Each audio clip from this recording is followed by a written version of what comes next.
Tous, Maître Alexiou, depuis votre position, Professeur Balobi, encore une fois de plus, merci, sans toutefois oublier notre ami, l'envoyé spécial, pour ne pas dire le représentant spécial de Tempo Afrique TV depuis le Sénégal, Samba.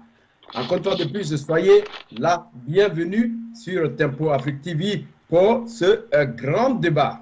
Aussi, merci Alpha Blondy qui parle du droit de l'homme, et nous allons parler tout à l'heure de ce droit au Sénégal, pour ne pas dire en Afrique, où aujourd'hui, tout est bafoué. Nous sommes avec Maître Alexiou, qui est avocat au barreau de Lille. Avec Maître Alexiou, nous allons en savoir plus. Professeur Balobi, comme je l'ai si présenté, il est avec nous aussi. Il donne uniquement sa version en tant qu'un journaliste, donc il est neutre. Vous allez encore une fois de plus le retrouver. Monsieur Samba, depuis sa position au Sénégal, a été au parfait de tout ce qui s'est passé ce mardi lors de l'audience du procès de Ousmane Sonko avec la fameuse Adji Sarr. Vous allez quand même attendre beaucoup de choses. Merci encore une fois de plus.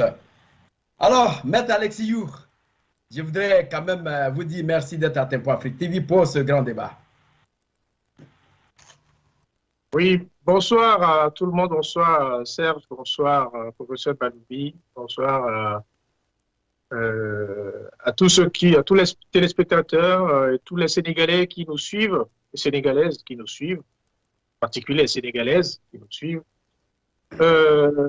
Oui, merci de m'avoir invité. J'espère que je pourrai être à la hauteur. Je suis un peu de près la situation au Sénégal depuis un moment.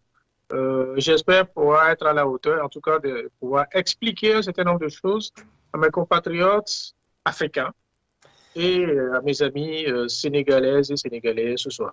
Merci de m'avoir invité. Maître Alexiou, c'est moi qui vous remercie. Et vous êtes toujours en rouge quand vous voyez que le dossier est totalement un dossier qui incline. Vous vous mettez en rouge, c'est ce que j'ai suivi, donc cela ne m'étonne pas. Alors, professeur Balobi, de votre côté, merci encore d'être à Tempo Afrique TV pour ce grand débat. Merci, M. Serge Njawa. Bienvenue sur Tempo Afrique TV, comme d'habitude, Maître Alexiou, journaliste que je suis sur cette chaîne. J'ai des questions à poser. La première, la suivante, Adji Sarr est-elle dans une complicité inédite au Sénégal sous Macky Sall contre un certain président Ousmane Sonko, un rival sans égal? D'accord. Maître Alexiou, vous allez répondre à cette question, mais je voulais rapidement passer à notre ami qui ne s'est pas aussi présenté, Monsieur Samba, qui est en ligne depuis le Sénégal. Alors Samba, bonjour. Bonjour Serge. Mes salutations au professeur Alex et Salifou. Alors, Maître Alexiou, je pense que le professeur m'a devancé. Il a quand même posé une question, mais je voulais, avant que vous ne répondiez à cette question, alors, nous sommes aujourd'hui pour le grand débat du samedi 27 mai 2023. Le sujet d'aujourd'hui, c'est la mascarade judiciaire dans le procès Ousmane Sonko Adji Sarr.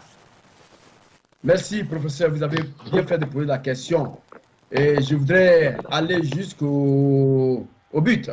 Et selon donc France 24, qui a eu à quand même interviewer, en tout cas, certaines personnes au Sénégal, depuis 10 ans, il y a eu 10 ans de réclusion requis pour viol et menace de mort contre l'opposant Ousmane Sonko par le procureur de Dakar. Il faut dire que le jugement sera rendu le 1er juin 2023. Comme le professeur l'a déjà posé comme question, je voudrais y ajouter pour demander, peut-on parler d'une mascarade judiciaire? Quelle analyse faites-vous? Alors, pour répondre dans un premier temps au professeur, est-ce que nous pouvons parler d'une mascarade judiciaire pour ce procès? Maître Alexiou. Ah, c'est pour moi, c'est parce que, oui, Non, d'accord. non, c'est à vous, hein, Maître Alessiou, parce que le professeur a posé Ok, une très question. bien. Oui, non, mais Et puis, vous le enchaînez sujet, en même temps avec la question du professeur Baloubi. oui, sur la complicité. Alors, sur le thème, je crois que vous avez bien trouvé le thème de de ce soir. Euh, Quand on parle de mascarade judiciaire ou de mascarade tout court, cela résume tout. Ce qui se passe au Sénégal est, pour ma part, du déjà vu. Et je le dis à mes amis sénégalais, faites attention, c'est du déjà vu. Ça a existé, ça a déjà existé. C'est une expérience, c'est une mascarade qui a été expérimentée ailleurs. Et on connaît la suite, on connaît le résultat de ce qui a été expérimenté ailleurs. Oui, c'est une mascarade judiciaire, c'est une mascarade politique qui est orchestrée au plus haut lieu de l'État sénégalais. Je pèse mes mots parce que quand on suit les choses, le début de cette affaire et ce qui se poursuit aujourd'hui, même le petit paysan du fin fond du Sénégal, quand vous lui en parlez, il va vous rigoler au nez parce qu'il sait que c'est un habillage qui a été construit uniquement pour éliminer tous les potentiels présidentiables et surtout tous ceux qui sont susceptibles d'être éligibles aux prochaines élections présidentielles du Sénégal. Oui, pour répondre au professeur Baloubi, est-ce qu'il y a eu une complicité? Oui, alors c'est pire qu'une complicité. C'est même une cabale, je dirais, qui est orchestrée, avec en toile de fond certaines personnes qui font toujours allégeance au réseau obscur, je dirais même mafieux, que l'Afrique connaît depuis 60 ans, mais qui opèrent toujours. Seulement, ils arrivent à opérer en Afrique, mais avec le concours, je dirais même avec la complicité active de nos propres frères. C'est trop facile d'accuser les autres. Regardons toujours à côté de nous. Regardons à nos pieds ce qui se passe. Parce que ce qui est aujourd'hui, ce qui anime, qui fait de l'effet d'une bombe au Sénégal, c'est juste une orchestration d'un système mafieux qu'on connaît par ailleurs et que on essaye de l'installer dans chaque pays. Ailleurs, c'était d'abord le Gabon, le Togo, la Côte d'Ivoire. Maintenant, ça va être le Sénégal et si le Sénégal, si ça passe au Sénégal, ça ira ailleurs. Voilà à peu près le décor que je vous donne. Et on peut en discuter et je peux vous donner des éléments précis sur la nature de ces situations et sur pourquoi ça se passe comme cela. Voilà, merci. D'accord. Professeur Baloubi, vous attendez, c'est que vous allez encore poser une autre question, mais pour la nature de ce grand débat, je voulais rappeler que nous sommes en train de parler de la mascarade judiciaire dans le procès Ousmane Sonko à Guissara. Et en dernière position, nous allons parler du retour de Ousmane Sonko à Dakar. Mais je voulais aller rapidement du côté de notre représentant spécial au Sénégal, celui qui a assisté à ce procès, celui qui est en tout cas au parfait de tout ce qui s'est passé. Je voudrais qu'il essaie quand même de nous déballer réellement ce qui s'est passé, afin que nous essayons ensuite des informations fraîches pour qu'on en discute, parce que notre ami le maître Alessiou a promis donner des éléments de ce procès-là. Ce sont des éléments que nous attendons. Alors, maître, merci encore une fois de plus. Alors, Samba, de votre côté, on vous écoute. Alors, bonsoir Serge. En fait, Je vous rappelle que je suis en Norvège, je ne suis pas au Sénégal. Samba? Je ne sais pas si... Oui, je vous rappelle que je suis en Norvège, pas au Sénégal. D'accord, d'accord. En Norvège, pas au Sénégal. Alors, je rectifie cela. Alors, ben, Samba, vous avez entendu quand même ma question. Oui, Maître Alexis, j'aimerais vraiment entendre la fin de son raisonnement, puisque ça s'est tenté ailleurs et comment ça s'est terminé. Je voudrais vraiment connaître la fin. Mais en attendant cela, je dirais que ils ont bien organisé, ils ont bien fomenté leur complot. Et que malheureusement, Sonko l'a dit depuis le début, depuis 2 ans, que c'est un complot. Et ce qui est un peu bizarre au Sénégal, c'est que la transhumance a fait que c'est un peu compliqué pour nous, patriotes. Parce que peut-être que dans certains pays, il n'y a pas eu la transhumance qui a gangréné le Sénégal actuellement. Des gens qui sont avec Sonko et qui, à tout moment, peuvent s'échapper et rentrer dans le gouvernement de Macky Sall alors qu'ils détiennent des informations de Yewwi Askan Wi ou de Sonko. Ça s'est passé à 2 reprises. Et maintenant, il y en a d'autres qu'on soupçonne encore de faire de la sorte de transhumé en dernière minute. Mais quant au procès, c'est dommage qu'on n'a pas eu des traductions de ce que Adji Sarr a dit avec Mamour Diallo qui avait détourné les 94 milliards dont Sonko avait dénigré et qui s'est comploté pour faire tomber Sonko. Et les audios de Adji Sarr avec son marabout, tout ça c'est en Wolof. Malheureusement, on ne les a pas traduits en français pour l'opinion internationale. Ça me gêne vraiment parce que ça devait régler le problème parce qu'elle a tout dit avec ces gens-là, surtout avec Mamour Diallo, que c'est un complot. Nous allons régler ton passeport et tes problèmes après le procès. D'accord. Merci après le procès. Alors, je voulais rappeler que je suis avec le professeur Balobi qui va se joindre, qui s'est joint à moi pour quand même poser des questions. Il est libre aussi de faire ses analyses. Alors, professeur, est-ce que vous avez une autre question à poser à Maître Alexis You qui a promis de nous faire un débat là sur les éléments probants qu'il a? Oui, je vais simplement faire une remarque.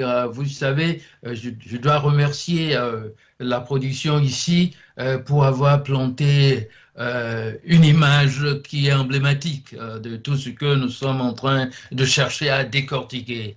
Et cette jeune dame, regardez son visage. Elle a l'air, je ne dirais pas hagard, mais un visage de surprise. Parce qu'elle est prise dans un étau de concubinage et d'un complot politique qui dépasse son entendement. On a tout fabriqué, on nous dit qu'on a tout fabriqué de toutes pièces. Et lorsque vous suivez de près ou même de loin, il y a beaucoup de choses qui ne s'accordent pas. On n'y voit pas la cohérence. Il n'y a pas de cohésion, c'est simplement des bouts de bois, mais pas de Dieu d'Ousmane Sembène, malheureusement. Moi, je pense que c'est véritablement une mascarade et que celle-là porte cette écharpe noire qui symbolise, n'est-ce pas, l'habit religieux des ferventes mamans musulmanes. Et qu'elle se présente au tribunal et qu'on l'aide à souiller le lieu sacré où la justice devait prévaloir. On est en train de la tremper dans le gouffre d'une histoire qui la rattrapera malheureusement. Mais elle est victime d'un jeu inédit politique. Parce que je l'appelle inédit, parce que c'est singulièrement sénégalais. Et ça fait honte, ça fait mal. Dans ce pays dit de la Teranga, ce pays de Diouf, ce pays de Senghor, qui jadis représenta une vitrine de la démocratie en Afrique. Ça fait mal au cœur. C'est un théâtre, c'est de la bouffonnerie, et nous devons l'étouffer. Professeur Balobi, merci encore une fois de plus. Nous allons aller directement avec Maître Alexiou avant de pouvoir cerner certaines questions. Maître Alexiou, je pense que pour ne pas oublier, je voudrais vous laisser le soin de pouvoir nous parler de ces éléments qui peuvent amener le peuple sénégalais à être très vigilant et faire valoir ce que de droit. Oui, Monsieur Nyawa, vous savez, l'Afrique est malade. Ou en tout cas, certains pays de l'Afrique francophone, je dirais même, la quasi-totalité des pays de l'Afrique francophone est malade. On est malade parce que nos pays, malheureusement pour nous, depuis des décennies, sont dirigés par des gens totalement inconscients, totalement cooptés par l'étranger, par la France, par les Occidentaux, et qui, en général, ne tirent pas leur légitimité du peuple. Et quand on ne tire pas sa légitimité du peuple, on se sépare du peuple à un moment donné. C'est ce qui se passe avec Macky Sall aujourd'hui. Et quand on se sépare du peuple, et quand on est loin de son peuple, nécessairement, il va avoir des frictions et des affrontements entre vous, dirigeants, et le peuple. Ce qui arrive aujourd'hui au Sénégal, quand je dis qu'on l'a déjà vu ailleurs, c'est parce que dans les années, je crois, 90, non pas 90, les années 2000, 2010, je crois, il y a Togolais résident en France qui s'était présenté aux élections, il voulait se présenter aux élections présidentielles au Togo. Kofi Nyanyam, un ancien ministre de la France qui a souhaité se présenter au Togo. Il est allé au Togo, et là, au moment où il allait présenter sa candidature, mais on est parti chercher, je ne sais où, dans son village, et on est revenu lui dire qu'au fait que son acte de naissance qui est au Togo ne correspond pas peut-être à la date ou je ne sais pas, une partie du nom ou la date ne correspond pas exactement à l'acte de naissance qu'il a ramené, en fait celui de la France, mais qui reste toujours un acte de naissance togolais, que cela ne correspond pas exactement, qu'il a un acte de naissance en France qui ne correspond pas à celui du Togo. Et donc, il va être écarté, non seulement il va être, mais on l'a écarté de la candidature. Au fait, jusqu'à ce qu'il se présente aux élections, jusqu'à ce qu'il dit qu'il va aller aux élections, tous les Togolais l'ont reconnu comme Togolais. Quand il a été nommé ministre par Mitterrand, l'ancien président togolais l'a même reçu et l'a félicité en disant « Voilà, ça fait la fierté du Togo ». Le jour où il voulait se présenter aux élections, on lui dit « Non, vous n'êtes pas Togolais ». Tout ça, c'est ça qu'on appelle la mascarade. C'est et c'est ce qu'on voit aujourd'hui, d'une manière ou d'une autre, au Sénégal. Pourquoi apparaît au moment où il va y avoir les élections l'année prochaine, toutes ces affaires qui sortent et qui sont mises à jour et qui sont mises au devant de la scène, devant les médias, on découvre que M. Sonko a violé une femme. On découvre qu'il a menti, qu'il a diffamé quelqu'un. On découvre que certaines personnes ne sont pas habilitées à pouvoir, enfin, on leur cherche des poux pour qu'ils ne puissent pas se présenter aux élections. Pourquoi ça? Pourquoi c'est en ce moment-là?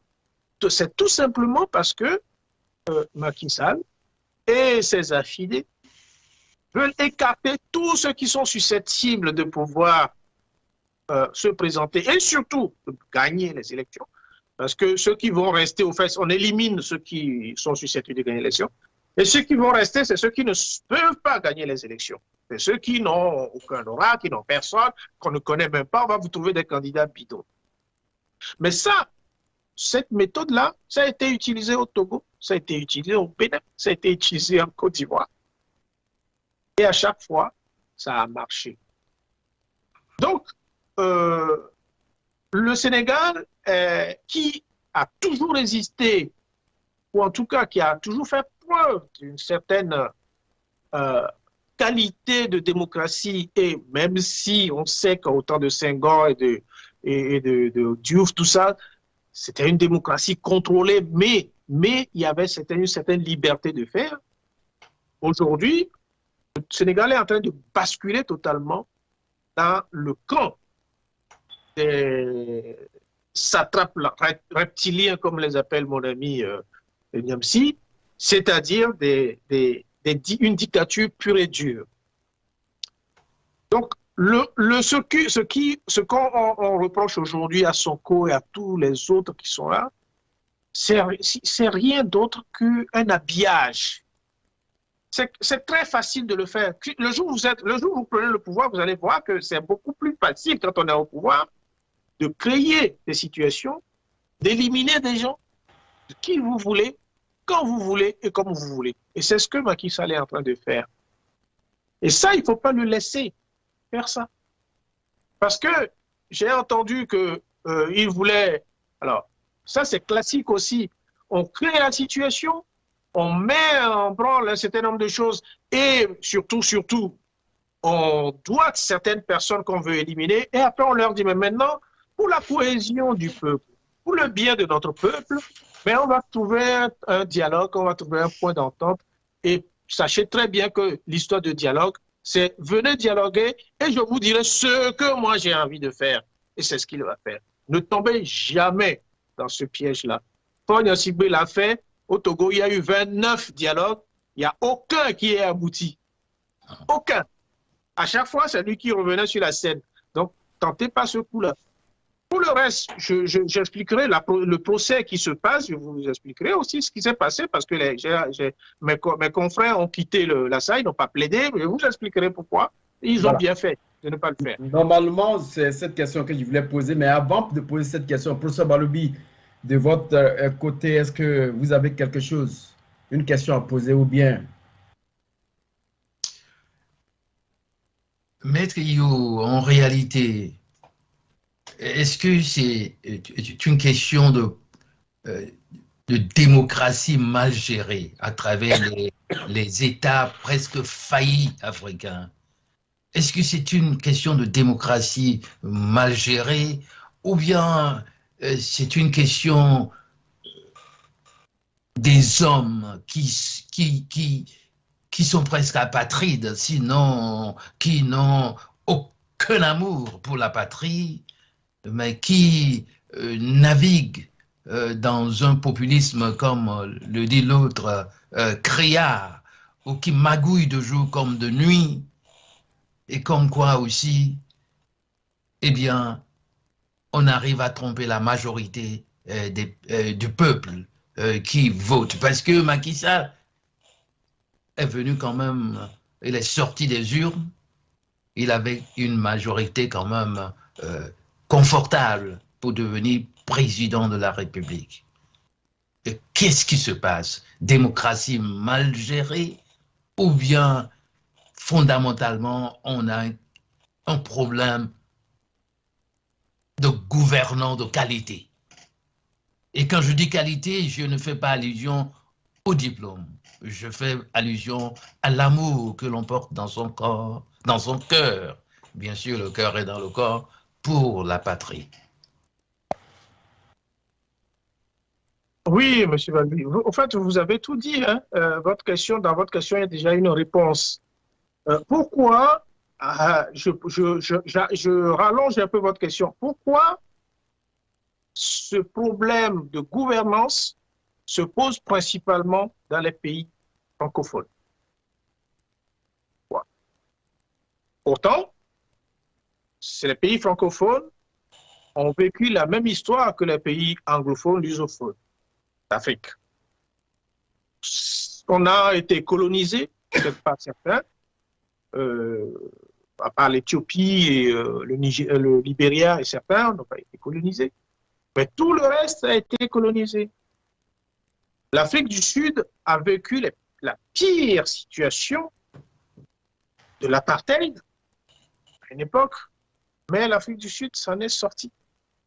Et pourquoi, dans les pays francophones, Afrique centrale et Afrique de l'Ouest, mais ça ne se passe pas comme il faut et pourquoi il y a autant de problèmes? Alors, j'invite ceux qui nous suivent à aller lire un bouquin qui est très bien écrit par des chercheurs, des journalistes mélangés français, franco-africains et français, qui est intitulé L'Empire qui ne veut pas mourir. Ce livre, je l'ai, bon, j'ai oublié de le prendre avec moi, je vous aurais montré la page, L'Empire qui ne veut pas mourir. Et quand vous lisez ce bouquin, vous verrez que, au fait, l'histoire de l'Afrique francophone est taillée, encadrée, organisée depuis au moins 2 siècles. Et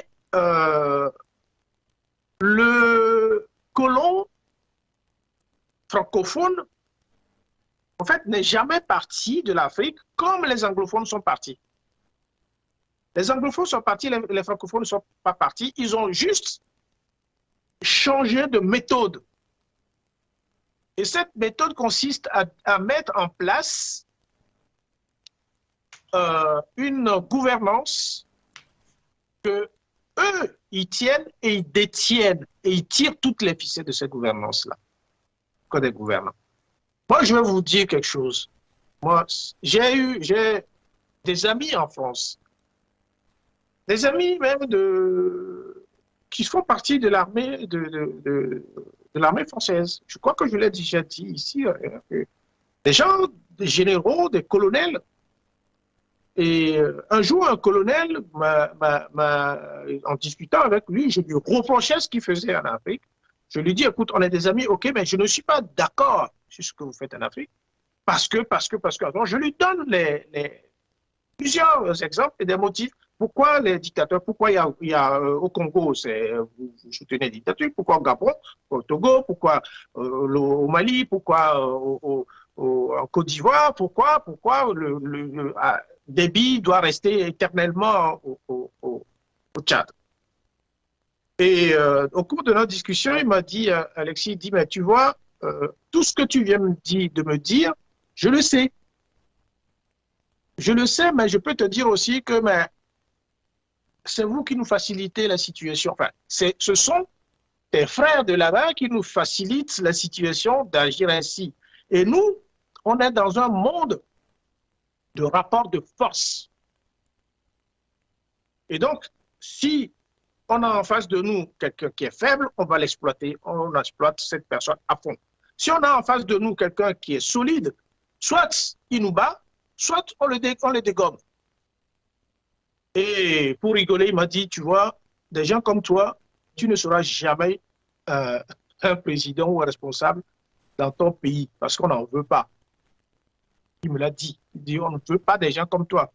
Ta façon de faire, ta façon de dire, ta clairvoyance, mais heureusement, il m'a dit ça, c'est quelque chose qui, ça fait au moins 10 ou 15 ans qu'il m'a dit ça. Aujourd'hui, il est toujours là, je lui dis ce que je te disais il y a 15 ans, tu vois, l'Afrique s'est réveillée. Il n'y a pas que moi qui me suis réveillé. Moi, peut-être j'ai pris de l'avance, mais l'Afrique s'est réveillée. Donc, vous voyez, au fait, c'est ça. Ce n'est pas une question de démocratie ou de choses. Non, la gouvernance, elle peut être bonne. Si ça se passe très bien dans les pays anglophones, ça peut se passer dans les pays francophones. Sauf que les gens qu'on ont choisi à la tête de nos États, c'est fait exprès. On met exprès, parce que même si Macky Sall a été élu royalement, c'est avec la bénédiction de la France à l'époque. Si la France n'était pas d'accord, Macky Sall ne passait pas. L'Ivoirien a été réélu malgré tout ce qu'on a pu dire, mais il est là. C'est parce qu'il avait la bénédiction de la France. Donc il ne tire pas sa légitimité des Ivoiriens, il tire sa légitimité de Paris, de choses. Et nous, c'est nous qui facilitons cette situation-là pour eux. Donc, oui, la mauvaise gouvernance existe. Oui, le colon ne nous a pas lâchés. Oui, nous aussi, on a une grande part de responsabilité. C'est de ne pas comprendre, quand bien même on comprend, c'est de ne pas pouvoir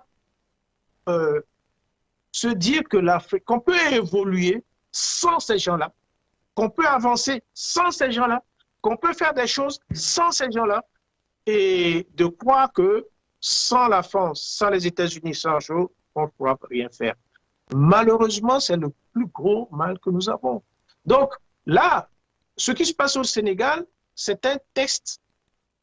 Si le Sénégal échoue, je dis, si la situation de Sonko devient chaotique, catastrophique, et que Macky Sall est réélu, parce que l'objectif c'est cela, je vous le dis, jusqu'à présent, un président qui ne parle pas à son peuple, c'est qu'il a quelque chose. S'il est réélu, c'est l'affaire qui se termine. En tout cas, tout ce qu'on fait est en voie de disparition. Il faut éviter que cela n'arrive.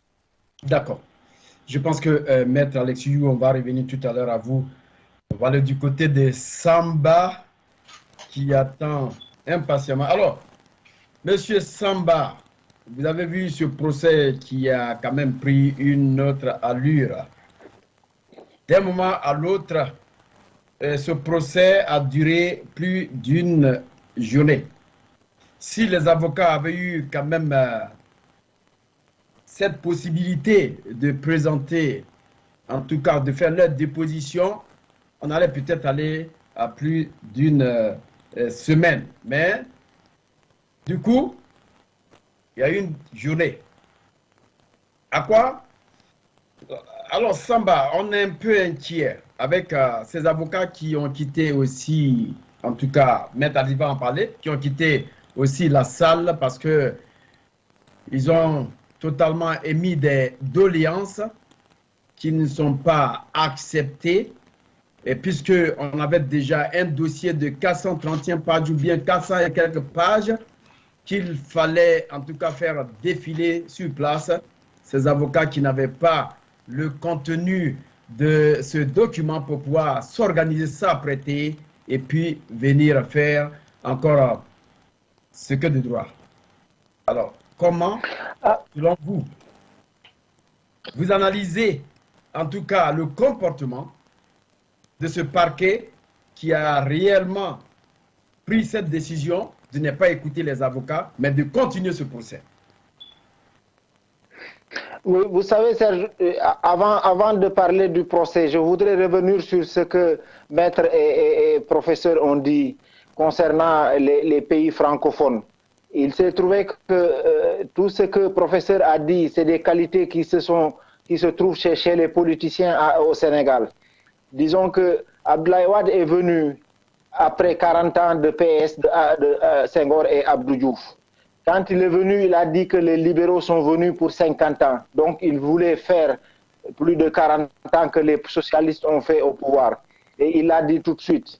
Il a commencé par fermer les bases militaires au Sénégal.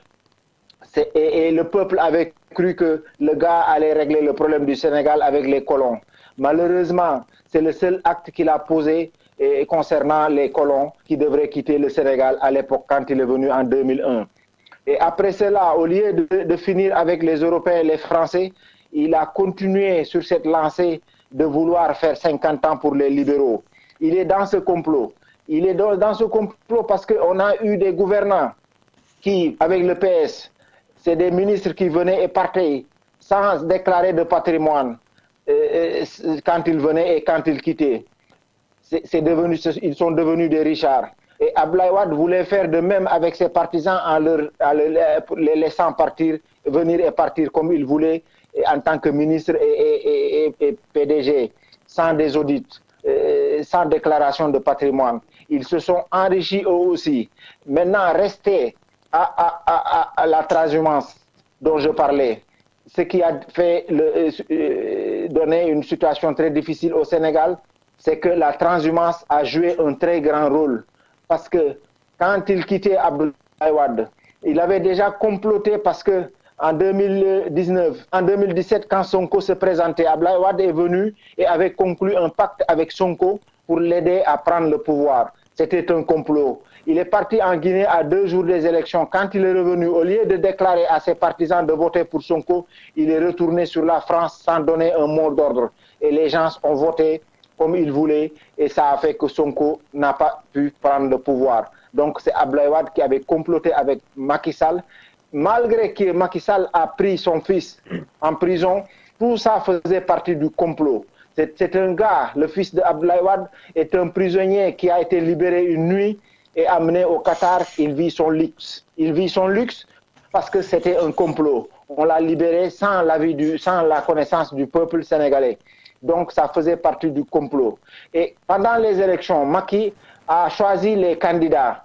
Il a éliminé Khalifa Sall qui était le dauphin comment dirais-je, de Tanor Dieng qui avait remplacé Abdou Diouf au Parti Socialiste.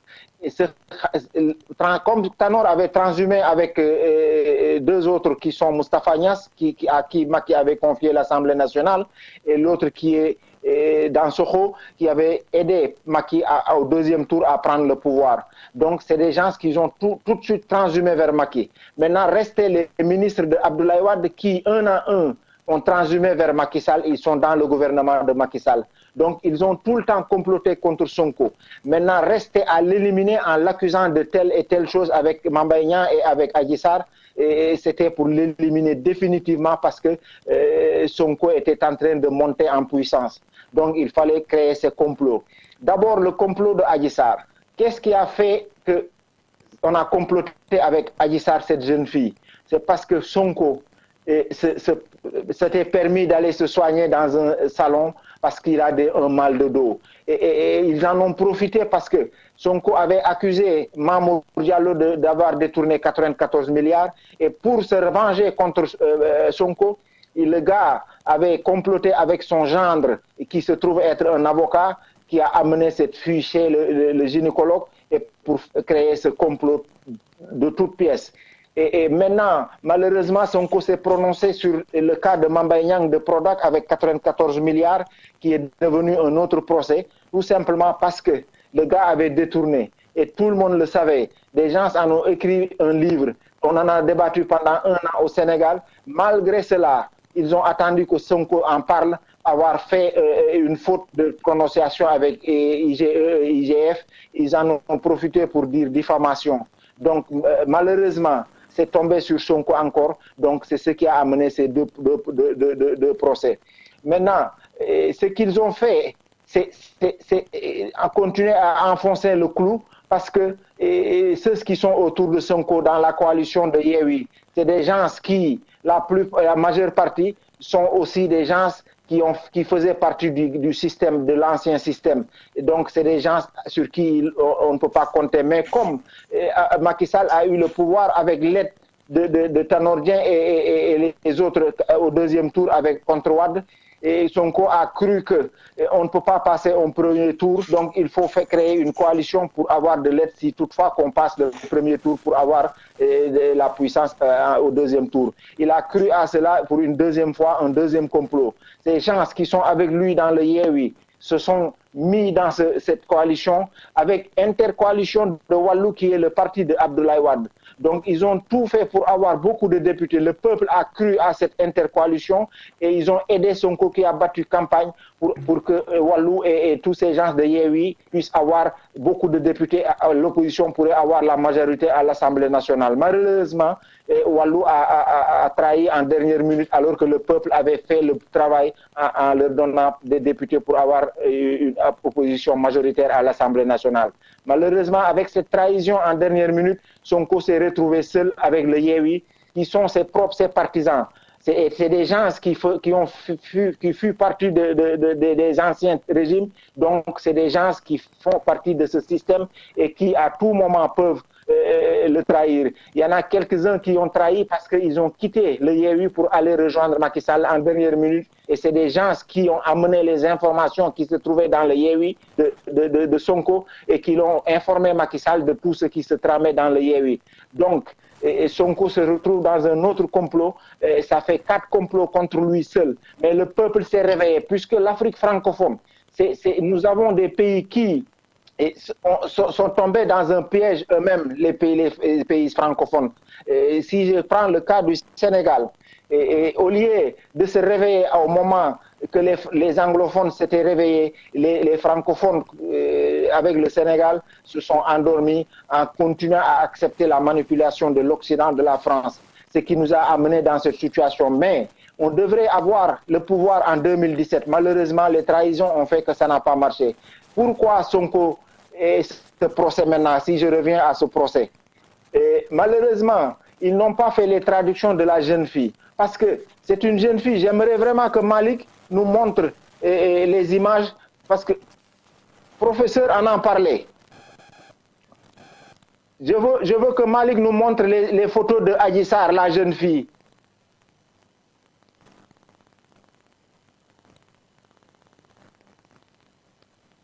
Il n'y a qu'une seule photo, Malik, avec Sonko.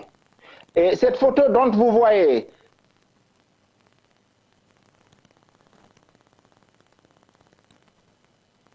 voilà. Donc je voudrais dire que la photo que nous voyons actuellement,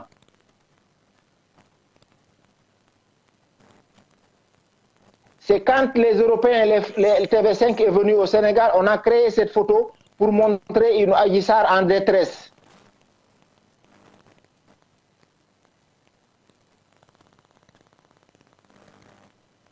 Et là, cette photo que vous voyez maintenant, c'est quand elle a fait la confrontation avec Sonko.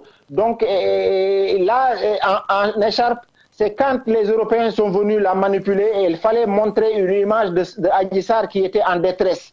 Donc ils ont créé cette image-là. Mais avant ça, Adji Sarr était une jeune fille qui, pendant le procès, faisait des TikTok, faisait danser à la télé, faisait du n'importe quoi dans les chaînes de télévision parce qu'on n'avait pas prévu qu'il fallait se montrer en détresse. Donc ils ont créé d'autres images pour que le peuple, la population et l'international puissent voir une Adji Sarr en détresse. Donc là, vous voyez cette fille, c'est pendant les procès, et parce qu'ils n'avaient pas prévu que les gens allaient considérer qu'elle était épanouie, qu'elle vivait une vie paisible parce qu'elle est gardée par les hommes d'élite de la gendarmerie et de la police. Elle vit dans quelle villa elle veut. Elle a l'économie complètement réglée par l'État, des gardes-corps d'élite de la gendarmerie et de la police. Et elle est véhiculée. Et ses parents ont reçu beaucoup d'argent. Donc, c'est une fille qui est Richard maintenant. Et l'audio qu'elle a eu avec Mamour Diallo qui lui promettait de lui régler des passeports diplomatiques et de l'amener où elle voulait dans le monde. Et puisque ce Mamour Diallo disait à Adji Sarr que nous allons régler votre problème définitivement une fois le procès passé. Donc il faut faire doucement, on va régler tous vos problèmes, mais il faudra d'abord après le procès. Donc c'est une personne que Sonko avait accusé d'avoir détourné 98 milliards et que cette institution financière avait déjà dit que Sonko avait raison et qu'il fallait qu'on attrape le gars et qu'on le mette en prison.